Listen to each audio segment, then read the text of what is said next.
আসসালামু আলাইকুম রহমতুল্লাহি ওবরকাতুহু। সম্মানিত দর্শক, আজকের যে শিরোনাম অতি আশ্চর্য একটি শিরোনাম, আপনাদের অনেকের কাছে এটি অসম্ভব বলে মনে হতে পারে। আমি ইতিহাস থেকে অন্তত বেশ কয়েকটি গুরুত্বপূর্ণ উদাহরণ দিয়ে আজকের যে শিরোনাম সেই শিরোনামটির যথার্থতা প্রমাণের চেষ্টা করব। ডক্টর মোহাম্মদ ইউনূসের সঙ্গে শেখ হাসিনার কি আসলে আগামীতে কোনো সম্পর্ক হতে পারে কি পারে না, এগুলো একটা প্রশ্ন। ২ নম্বর হলো শেখ হাসিনা বাংলাদেশে আসার জন্য চেষ্টা করছেন, তিনি পারবেন কি পারবেন না, দ্বিতীয় প্রশ্ন। আর তার আসার ক্ষেত্রে বাংলাদেশের তিনি যদি আসতে চান তাহলে কয়েকটার বিষয় ঘটতে হবে। প্রথমত, তার জন্য ভারত ঝুঁকি নেবে এবং তাকে বাংলাদেশে পুশিং করার জন্য ভারত দরকার হলে ইনসার্জেন্সি চালাবে, সবচেয়ে ডেঞ্জারাস একটি যাকে বলা হয় আশঙ্কা। দ্বিতীয়ত হলো যে বাংলাদেশে যারা শক্তির বলয়ে রয়েছে, আমলাতন্ত্র, তারা তাকে আহ্বান জানাবে। ৩ নম্বর হলো ইরানের মতো একটা বিপ্লব হবে, বাংলাদেশের সমস্ত জনগণ আওয়ামী লীগের নেতৃত্বে শেখ হাসিনার জন্য অপেক্ষা করবে। ৪ নম্বর হলো রাজনৈতিক দলগুলো, বিশেষ করে বিএনপি, জামাত, তারা ঐক্যবদ্ধ হয়ে যে কোনো একটা কারণে শেখ হাসিনাকে আনবে। ৫ নম্বর হলো ডক্টর মোহাম্মদ ইউনূস যে কোনো একটা সময় তিনি মনে করবেন যে শেখ হাসিনাকে বাংলাদেশে আনা উচিত, যেভাবে জিয়াউর রহমান সাহেব মনে করেছিলেন আনা উচিত, এবং সেক্ষেত্রে শেখ হাসিনা বাংলাদেশে চলে আসবেন, সরকার থেকে প্রোটেকশন দেবে। তারপরে কি হবে না না হবে সেটা পরের ব্যাপার। এই বিষয়গুলো যে হতে পারে সেগুলো আপনারা মোরালের সবাই ইতিহাস দেখলে বুঝতে পারবেন। তো আমি ওই যে একেবারে সর্বশেষ যেটি যে ডক্টর মোহাম্মদ ইউনূসের সঙ্গে তার সম্পর্ক এবং তার ফিরে আসা, এই বিষয়গুলো নিয়ে আলোচনা করব। প্রথমত হলো যে একটা আমরা বিখ্যাত কথা, তোমারে বুঝিবে যে গোকুলে বাড়িছে সে। আপনার ঘরের মধ্যে যে রয়েছে আপনার স্ত্রী, পুত্র, সন্তান থেকে শুরু করে আপনার একান্ত আপনজন, তারাই আপনার শত্রু। আপনি মহাভারতের যুদ্ধের কথা বলেন, ইলিয়াড এবং ওডিসির কথা চিন্তা করেন, আরও যা কিছু চিন্তা করেন, আপনি দেখবেন যে এ সবই ছিল ভাতৃঘাতী এবং আত্মীয় স্বজনের মধ্যে, বন্ধু বান্ধবের মধ্যে ভুল বুঝাবুঝি, শত্রুতার কারণে এরকম বিশ্বযুদ্ধের মতো ঘটনা ঘটেছে। প্রাচীন যুগে তার বিশ্বযুদ্ধ সম্ভব ছিল না, সবচেয়ে প্রলয়ঙ্কারী যুদ্ধগুলো তখন সেই সময়টাতে হয়েছে। এই হলো এক। ২ নম্বর হলো যে মানুষের জীবনের সবচেয়ে আশ্চর্যজনকভাবে পৃথিবীর সবচেয়ে যত বড় মানুষ, মানে লেদু কেদু ধলা নয়, সাধারণ মানুষ নয়, আলেকজান্ডারের মতো মানুষ বা আরও অনেক বড় মানুষ, তারা যে কর্মগুলো করেছেন সেখানে তাদের জীবন যারা বাঁচিয়েছেন, দেখা গেল যে সবচেয়ে তাদের যে ডেড এনিমি, শত্রু, সেই শত্রু তাদেরকে বাঁচিয়েছে, শত্রু তাদেরকে মারেনি। আবার তারা যে বন্ধুত্ব করেছে সারা জীবন, 10 বছর, 15 বছর, 20 বছর যাদের বিরুদ্ধে যুদ্ধ করেছে তাদেরকে তারা বন্ধু বানিয়েছে, সন্ধি করেছে। তো সেই ক্ষেত্রে ডক্টর মোহাম্মদ ইউনূসের সঙ্গে শেখ হাসিনার বন্ধুত্ব হওয়া এটা কোনো বিষয় না। ইতিহাসে এরকম হাজার হাজার ঘটনা ঘটেছে, তার কয়েকটি ঘটনা বলবো। ২ নম্বর হলো যে এখন যদি আপনি বাংলাদেশে ধরেন, এই মুহূর্তে ধরেন ডক্টর মোহাম্মদ ইউনূস সেফ এক্সিটের কথা চিন্তা করেন, তিনি ক্ষমতা হস্তান্তর করতে চান একটি সুসংগত রাজনৈতিক দলের হাতে। আপনার কাছে কি মনে হয় কোন রাজনৈতিক দলটি সবচেয়ে সংখ্যাধিক্য? এখনও তাদের কমান্ড আছে, এখন তাদের নেতা আছে, এখন তাদের নেতার হুকুমে কর্মীরা যাকে বলা হয় রাস্তায় নামে, এবং যিনি প্রধান সেনাপতি, দলের প্রধান, আপনি তারেক রহমান সাহেব, জামাতের আমির জিএম কাদের এবং শেখ হাসিনা, এই চারজনকে আপনি এক পাল্লায় রাখেন। আপনি দেখেন তো কার সাহস বেশি। খালি কোনো রকম বডিগার্ড ছাড়া রাত 12টার সময় এই যে কোনো জায়গাতে যদি যেতে বলা হয়, কে সাহস বলেন, কার সাহস আছে? এই 4 জন লোকের কথা বললাম যে এই 4 জনের প্রতিযোগিতা হলো রাত 12টার সময় সবচেয়ে একটি গোলযোগপূর্ণ এলাকার মধ্যে খালি কোনো রকম বডিগার্ড ছাড়া চলে যাবে। আপনার কাছে মনে হয় কে ফার্স্ট হবে? অথবা ধরেন এখন যদি বলা হয় ডক্টর ইউনূস টেলিফোন করেন শেখ হাসিনাকে আর যাকে বলা হয় তারেক রহমান সাহেবকে, আপনারা দুজন কালকে আসেন, বলেন তো কে আগে আসবে? কার আগে আসা সাহস হবে, শক্তি হবে? মানে এই জিনিসগুলো আমরা চিন্তা ভাবনা করলে কিন্তু আমরা অনেক কিছু সমাধান দেখতে পাই। কাজেই এই যে শিরোনাম দিয়েছে এটা নিয়ে আর বেশি কিছু আলাপ আলোচনা করার দরকার নাই, বিকজ এই ধরনের আলাপ আলোচনা মানে অনেকের ধৈর্যহারা হতে পারে, অনেকে রাগ করতে পারেন, অনেকে ভুল বুঝতে পারেন। আমি শুধু ইতিহাসের কাহিনী বলে যাই যে সবচেয়ে বড় যে শত্রু, সেই শত্রুর দ্বারাই সবচেয়ে বেশি মিত্রতা হয়েছে, এবং আপনজনের সাথে কিভাবে ঘরের শত্রু বিভীষণ হয়েছে আপনারা সেই কাহিনী বলতে পারেন। এখন ডক্টর মোহাম্মদ ইউনূস যে পর্যায়ে আছেন, তিনি যাদেরকে বিশ্বাস করেছিলেন তারা সবাই তার সাথে বেইমানি করেছে। তিনি নিজে কি করেছেন আমি ওটা সমালোচনা করব না, কিন্তু ডক্টর মোহাম্মদ ইউনূস যাদেরকে বিশ্বাস করেছিলেন প্রত্যেকটা লোক তার সাথে বেইমানি করেছে। এক। ২ নম্বর হলো ডক্টর মোহাম্মদ ইউনূস যাদেরকে মনে করেছিলেন দে ক্যান ডু বেটার, তারা ভালো করতে পারবে, শেখ হাসিনার মন্ত্রী এমপি চেয়ে তারা কেউ ভালো করেনি। শেখ হাসিনার মন্ত্রী এমপি যা করছে, মানে তারা তো গিয়ে বাথরুমে গিয়া বা মল ত্যাগ করতে, এরা এখন ঘরের মধ্যে জাস্ট নিজেদের কাপড় জাঙ্গিয়াতে তারা মল ত্যাগ করে। আর সেই মল ত্যাগ পরিষ্কার করার জন্য আবার দায়িত্ব কাদেরকে দেওয়া হয় বা কাকে দেওয়া হয় এটা আমি বলতে পারবো না। তো বুঝতে পারেন ব্যাপারটা কি অবস্থায় ঘটছে। তো সেখান থেকে তো একটা ভদ্রলোক একটা আশ্রয় চাইবে যে আমাকে সেভ করা হোক, আমাকে সাহায্য করা হোক, আমাকে স্কোপ দেওয়া হোক। সেই স্কোপ তাকে কে দিতে পারে বলেন তো? সে এই বাংলাদেশে এখন যারা যারা আছে, তিনি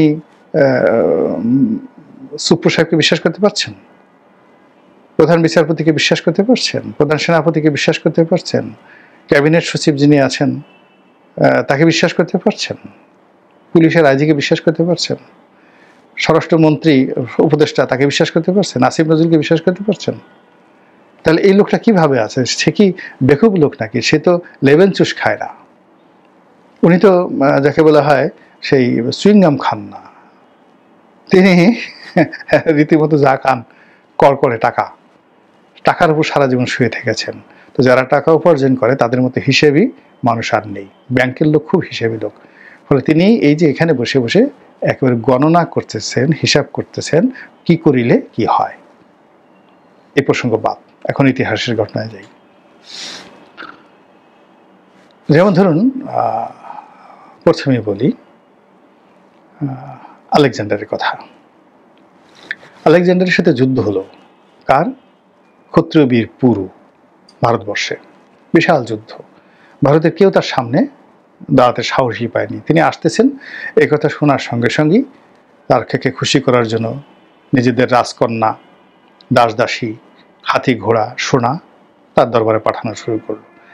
একজন মাত্র মানুষ তার বিরুদ্ধে রুখে দাঁড়ালেন, তিনি হলেন পুরু, ক্ষত্রিয় বংশের একজন বীর রাজা।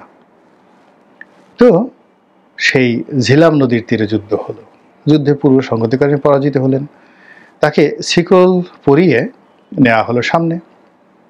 আলেকজান্ডার খুব আশ্চর্য হয়ে তাকে দেখলেন যে এতদিন যুদ্ধ করলাম, কেউ আমার সামনে এভাবে সরাসরি ফেস টু ফেস যুদ্ধ করেনি। এমনকি তিনি যে পারস্যে যুদ্ধ করে এসছেন সেখানেও তৃতীয় দারায়ুস তার সাথে সরাসরি যুদ্ধ করেনি, গেরিলা যুদ্ধ করেছেন। আর এই ভদ্রলোক পুরো ব্যাটেল ফিল্ডে ফেস টু ফেস আমার সঙ্গে যুদ্ধ করেছেন। তো তিনি খুব অবাক বিস্ময়ে তার দিকে তাকিয়েছিলেন যে বীর তো বীরকে বুঝে, কাপুরুষকে চিনে, চোরকে চিনে, চোরটাকে চিনে, এটা দুনিয়ার নিয়ম। তো আলেকজান্ডার বীর চিনতে পেরেছেন। তিনি তার দিকে মুগ্ধ দৃষ্টিতে তাকিয়ে তাকে বললেন যে আপনি আমার কাছ থেকে কেমন ব্যবহার আশা করেন? তো তিনি বললেন যে আপনি একজন রাজা, আমিও একজন রাজা। একজন রাজার কাছ থেকে একজন রাজা যেমন ব্যবহার আশা করে আমি তেমন ব্যবহার আশা করি। এক কথায় কেল্লা ফতে। সঙ্গে সঙ্গে তাকে তিনি মুক্তি দিলেন, চেয়ার দিলেন, বসতে দিলেন, তার রাজ্য ফিরিয়ে দিলেন এবং তার সঙ্গে তার একটা বন্ধুত্ব হয়ে গেল। এই গেল অবস্থা। মহাভারতের যুদ্ধ, পাণ্ডব এবং কৌরব তাদের মধ্যে যুদ্ধ হলো। সব মানুষ, লক্ষ লক্ষ মানুষ মারা গেল, শুধুমাত্র অল্প কয়েকজন বেঁচে ছিল। এবং যারা বেঁচে ছিলেন তারা মানে ওই যুদ্ধের উদ্যোক্তা। পরবর্তীতে দেখে গেল তাদের মধ্যে মিল হয়ে গেল। তাদের মধ্যে মিল হলো, কিন্তু ইতিমধ্যে সব সৈন্য সামন্ত সব শেষ। এ হলো মহাভারতের যুদ্ধের শেষ কাহিনী। এরকম একটা অবস্থা। ভারতের গিয়াসউদ্দিন বলবনের কথা বলি। গিয়াসউদ্দিন বলবনের সন্তান বোখরা খান বাংলাদেশে আসলেন, বিদ্রোহ করে বসলেন পিতার বিরুদ্ধে। বলবন আসলেন তার সাথে যুদ্ধ করার জন্য, এবং পরবর্তীতে তিনি যুদ্ধ না করে সন্তানের সাথে সন্ধি করলেন, সন্তানকে ছেড়ে দিলেন। এই গেল এক। আবার বুকরা খানের ছেলে কায়কোবাদ,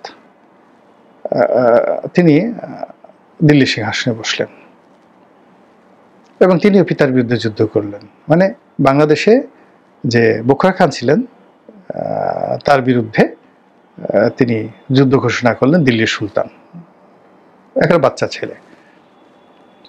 পিতা পুত্রের মিল হলো, খাতির হয়ে গেল। পিতা বুঝলেন যে তার সন্তান বেশি দিন বাঁচবে না, বিকজ সে যে গ্রুপ অফ গ্যাংয়ের মধ্যে পড়েছে একে মেরে ফেলবে। ফলে তিনি দিল্লিতে গেলেন না পুত্রের সাথে, পুত্রকে দোয়া করে দিলেন, যাওয়ার পথেই সে তাকে মেরে ফেলা হলো। আকবরের আর জাহাঙ্গীরের ঘটনা বলি। বিদ্রোহ করলেন জাহাঙ্গীর, যুদ্ধ হলো, বন্দি করে আনা হলো। আবার সেই পুত্রকে তিনি ক্ষমা করে দিয়ে তার হাতে সিংহাসন দিলেন। পরবর্তীতে আবার জাহাঙ্গীরের সমস্ত বিজয়ের পেছনে যে সেনাপতি সবচেয়ে গুরুত্বপূর্ণ ভূমিকা পালন করেছেন তার নাম খানে খানান মহব্বত, জেনারেল মহব্বত, সেনাপতি মহব্বত খান। তো এই মহব্বত খান একবার এই ঝিলাম নদীর তীরে, পাকিস্তানের ভারতের সবকিছু আসলে ঝিলাম নদীর তীরেই মানে অনেক ঘটনা ঘটেছে। তো সেই ঝিলাম নদীর তীরে তিনি আরাম ফরমাচ্ছিলেন। এই সময়টিতে সেনাপতি মহব্বত খান তাকে গ্রেপ্তার করে বসে। কিন্তু তারপরও সে জাহাঙ্গীরকে মারেনি, জাহাঙ্গীরকে বাঁচিয়ে রেখেছিল এবং জাহাঙ্গীর তার সঙ্গে সন্ধি করেছিল। সন্ধি করার পরেও মহব্বত খানকে পদচ্যুত করেনি, তাদের মধ্যে বন্ধুত্ব হয়েছে। এই হলো ইতিহাস।